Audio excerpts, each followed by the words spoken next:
Interesting piece over at Talking Points memo that makes a very good point. I saw something to this effect a day or so ago on Democratic Underground as well, and there was an op-ed over at Truth Out about the same topic. This is something that is just starting to percolate in the progressive media. And that is the idea that there's a schism happening in the Republican Party that is fascinating and may present a really significant opportunity for the Democratic Party if the Democratic Party is willing to take it. And that has to do with foreign policy. In essence, the debate between Rand Paul and Rick Perry is a debate that goes back to the Dewey campaign. Actually, it goes back before World War II. Before World War II, somewhere around here, do I have it? I used to have, I know I've got a copy of it over at the TV studio.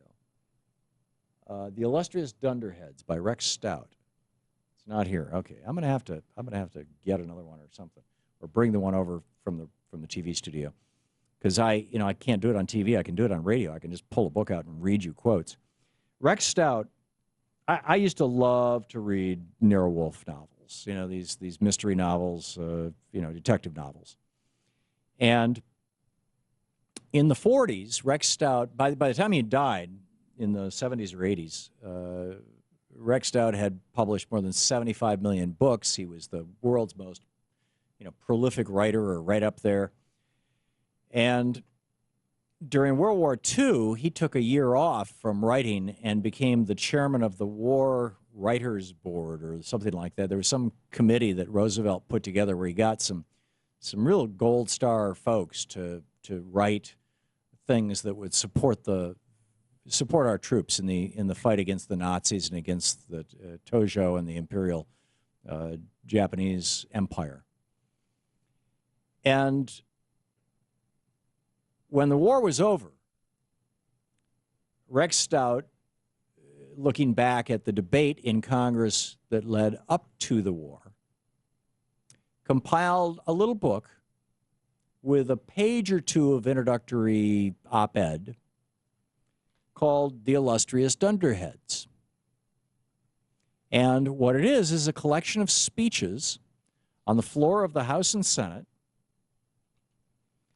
where mostly Republicans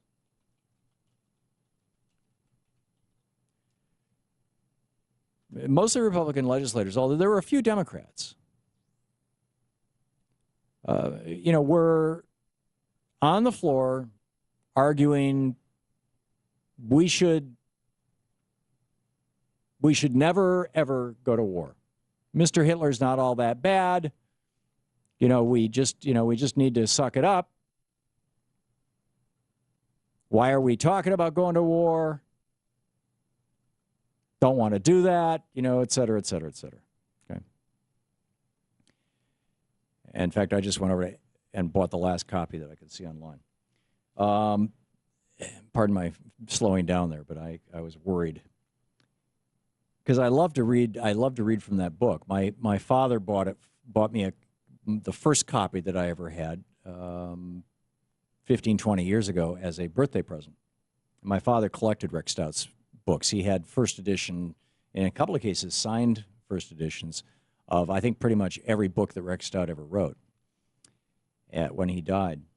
And it was a pretty impressive collection. My dad was a book collector as a hobby. He was also president of the Horatio Alger Society, which collected books by Horatio Alger.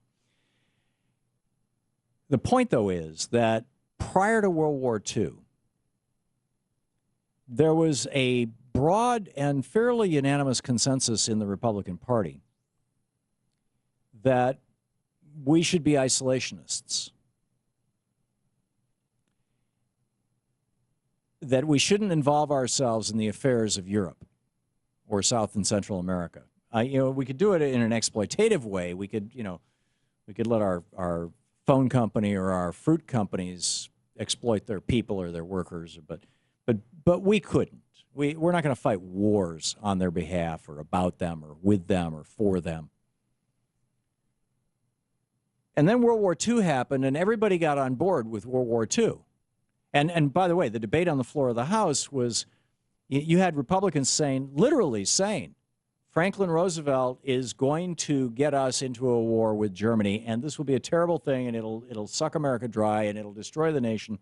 And there's going to be a false flag operation, and they carried that. I mean, to this day, you will find Republicans who are convinced that Franklin Roosevelt was really the force behind Pearl Harbor. It's the 9/11 occasion of Pearl Harbor, or the Gulf of Tonkin occasion of Pearl Harbor. And there's actually a small grain of truth to that, in that Franklin Roosevelt did blockade the Straits of Malacca, which is the waterway off the coast of Indonesia and Malaysia, through which Gulf oil would travel to Japan. And so he blockaded the oil route to Japan, and Japan was heavily dependent upon foreign oil, Middle Eastern oil, still is. And the Japanese responded to that blockade by bombing Pearl Harbor.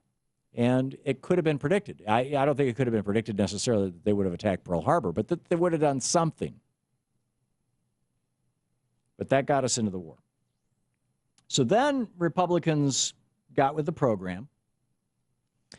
Dewey was still sort of an isolationist, and in fact, although he lost to Truman. But more interesting, and Shane, you've got the Eisenhower commercial for this: vote for peace, vote for Eisenhower. In 1952, the Republicans were still skeptical of war. They were still the party of peace. And here was another Democrat war. So this is what my dad used to refer to: the Korean War, the Vietnamese War, which actually started in the 50s with Nixon as vice president. But in any case, Vietnam, Korea, World War II, World War I, he called them Democrat wars because they were all fought by Democratic administrations. And here is the campaign ad that the Republican Dwight Eisenhower used in 1952 to, what was it, Adlai Stevenson? Who was the Republican? I forget who he was running against. But anyhow, he won based on this ad. Listen. He has met Europe's leaders, has got them working with us. Elect the #1 man for the #1 job of our time. November 4th, vote for peace. Vote for Eisenhower. A paid film. A paid film. I always had that at the end of those TV shows. And, in that commercial, you had these, nice pictures of Eisenhower, or this elephant going across a cartoon elephant, pounding a drum that had the word peace on it. And Eisenhower said, I'm going to end the Korean War. And he did. He basically said, okay, truce. 36th parallel or whatever it is, we're going to draw a line in the sand and we're going to just stop right here. We're going to stop fighting with you guys. No winners, no losers, just stop. That's what the American people wanted. And then as the Soviet Union started getting larger and more powerful and Khrushchev started becoming a little more bellicose, the Republican Party kind of united around the idea, as did much of the Democratic Party, of we need to stop being isolationists and we need to start being interventionists.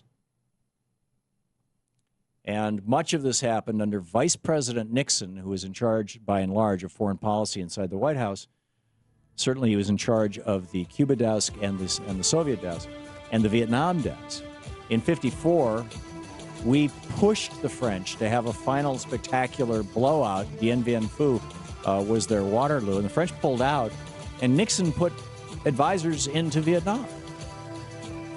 And so the Republican Party has been very interventionist ever since, until now. Rand Paul is coming along saying, no, we don't want to do this. It's very interesting to watch. This is the Thom Hartmann Program. So the question, what's this going to do to the Republican Party, this spat between Rick Perry and Rand Paul, which is really about foreign policy, and what's it going to do to the Democratic Party?